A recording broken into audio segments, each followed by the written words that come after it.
understanding nirvana and realizing nirvana are different from each other. By listening to talks or reading literature, one can understand nirvana. That understanding is only a formation of a mental image. Mental image means forming an idea. Nirvana, the actual nirvana is not an idea, not a mental formation, not a product of the mind. It is a state beyond the mind. Our mind consists of ideas, thoughts, feelings, defilements called kilesas, such as anger, hatred, jealousy, etc. They are the content of the mind. Nirvana is the mind without the content. That is why nirvana is called sunyata in Pali, meaning emptiness or the void. Void means the mind empty of its content. Content means mental formations. Mental formations are thoughts. Understanding is possible by thoughts. In realization nirvana, one goes beyond the formation of a thought and one becomes one with the nirvana. This is evident in what the Buddha uttered in a discourse called Vakkali Sutta. It comes in the Samyutta Nikaya, volume 3, on page 206. There Buddha said, Yo dhammam passati, so mam passati, yo mam passati, so dhammam passati.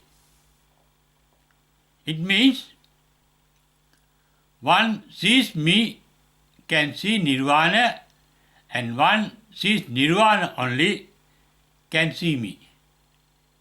That shows both the nirvana and the Buddha are not two separate entities.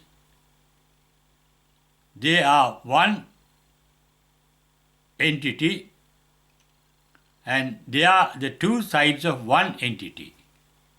It means where there is Buddhahood or Buddha nature, there is nirvana, the nature of nirvana, and where there is nirvana, there is a Buddha. It means you cannot realize nirvana unless you are enlightened.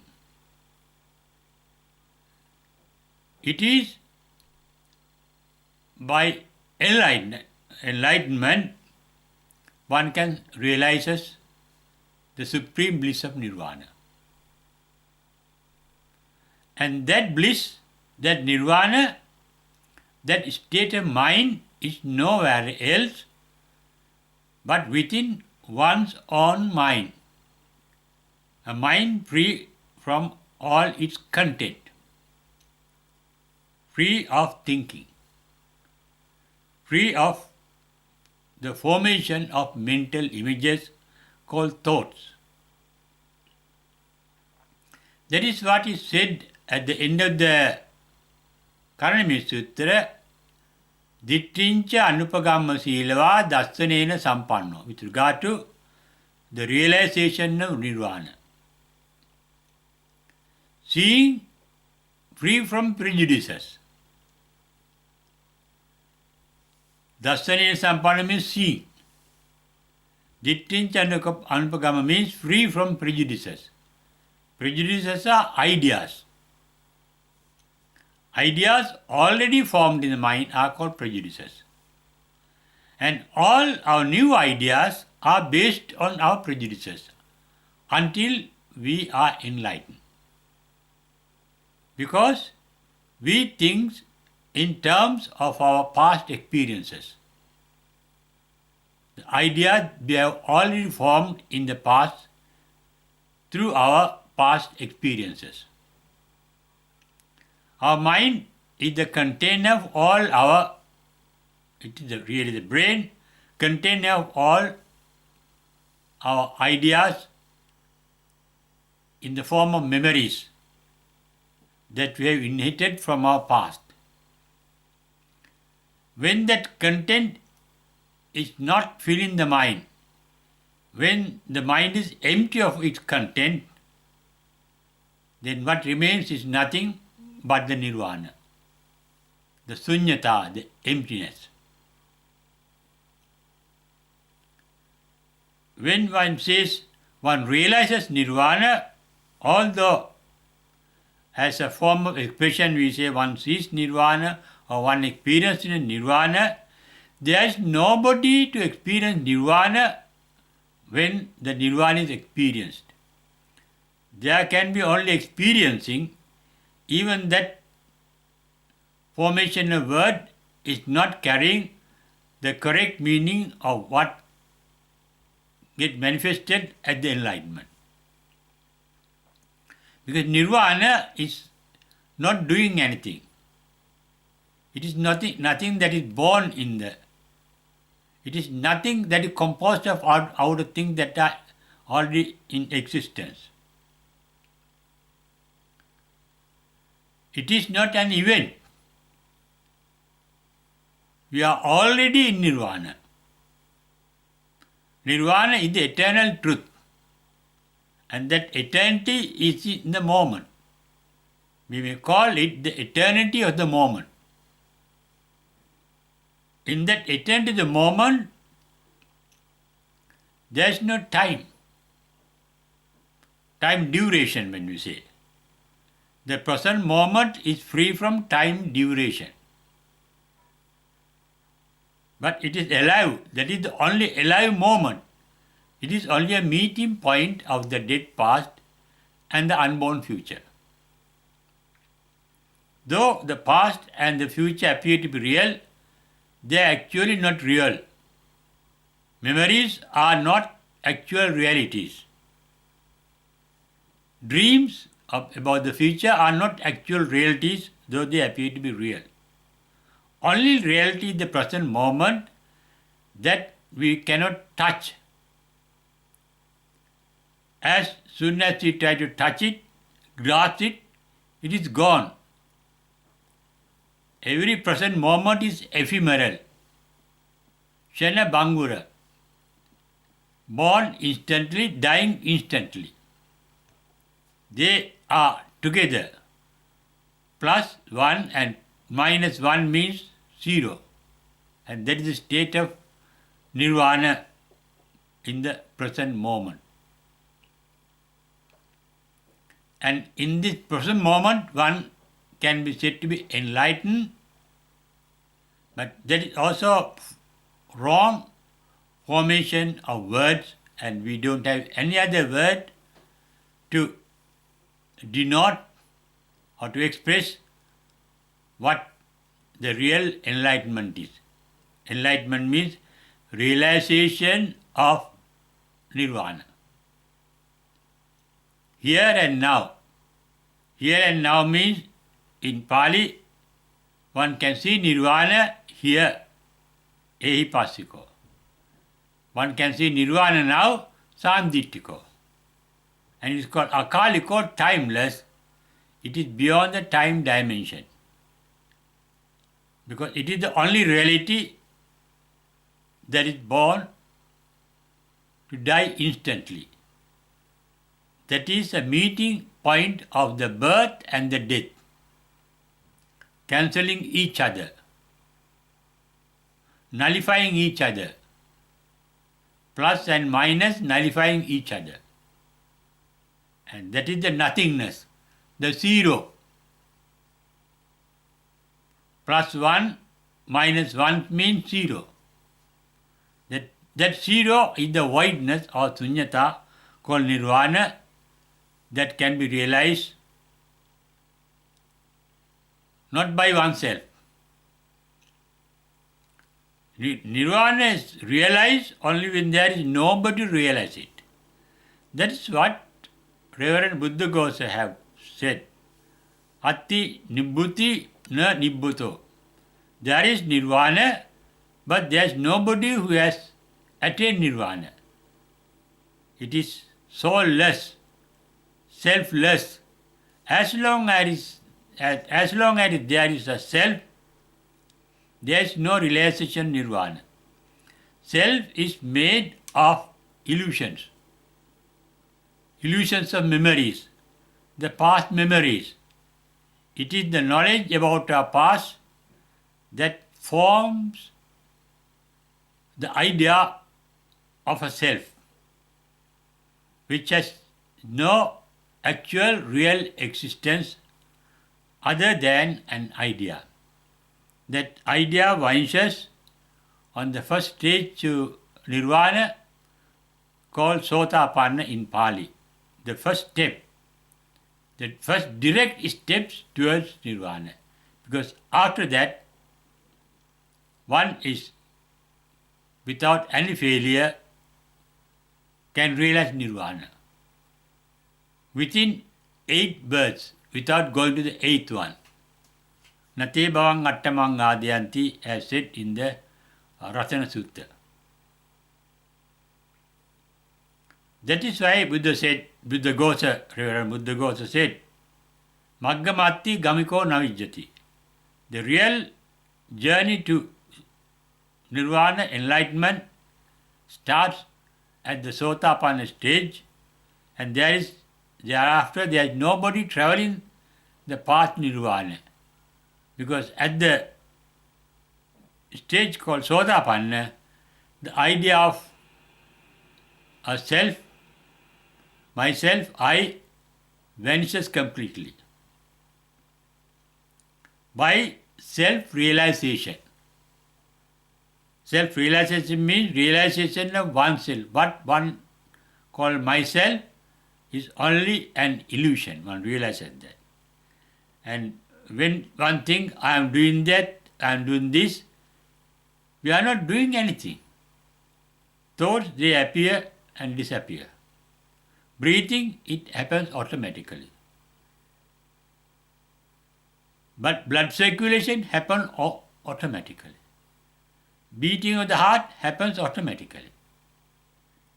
Getting all happens automatically. Digestion of food happens automatically. Formation of thoughts happens automatically. There is nothing which we do, though we think we are doing things. Sakkaya means one idea, Sakka means oneself, Kaya means Karya means doing. We don't do anything. All events in us are natural events, spontaneous events. Though we think that we do things deliberately, the deliberate action is a conditional action. Deliberation is not a thing that you do, but that what happens under certain conditions. There is nobody in you to do things, but due to certain situations, certain conditions, certain events take place in you. When one realizes that, one is on the path to enlightenment, and at the enlightenment, at the realization of the enlightenment, there is nobody to be enlightened. It is a selfless state. That is why Buddha said all phenomenon are sabbe dhamma anatta. All events in this universe is without any doer. because they happen spontaneously, naturally, under conditions. Conditional response. But nirvana is not a conditional response. It is not the effect of a cause. It is our original nature. Therefore, realization in nature is oneself becoming one's own original nature, where there is no separate identity as oneself. It means we are getting dissolved in the entire space and time, which are illusions according to the scientists. Scientists say the time and space started only after the Big Bang, because they have found there is no time and space dimensions in a black hole. It is the explosion of black hole that turns into a universe. And it is only with the birth of universe that the time and space starts. That is why in 1988, the great British scientist called Stephen Hawking wrote a book on a short history of time from Big Bang to Big Crunch. This idea was expressed by Buddha not in 1988, more than 2600 years ago in different discourses. The explosion of black hole and the big crunch of our universe back into a black hole. This understanding comes after enlightenment. Perfect enlightenment to Buddha. Enlightenment means the realization of nirvana. Therefore, one cannot never think of nirvana. That is why it is called atakkavachara. Nirvana is not an idea, but it can have its effect on our body. That is why the last 4 enlightened ones, arahants, that passed away in Thailand, which is the last 60 years, 60 odd years, left ashes that turn into gems, pearls, crystals after some time. That means nirvana can transform the nature of the body too. When the body gets transferred, then mind too gets transferred. They are interrelated. The body is only the seat of the mind. Mind and the body are interrelated. It's a transformation of the mind that turns to be an enlightenment, realization in nirvana, that is going beyond the mind. And that is the realization of nirvana, which cannot be experienced as an idea because it is an extraordinary phenomenon where there is nobody to realize enlightenment, but there is only the enlightenment. And that is the realization of nirvana.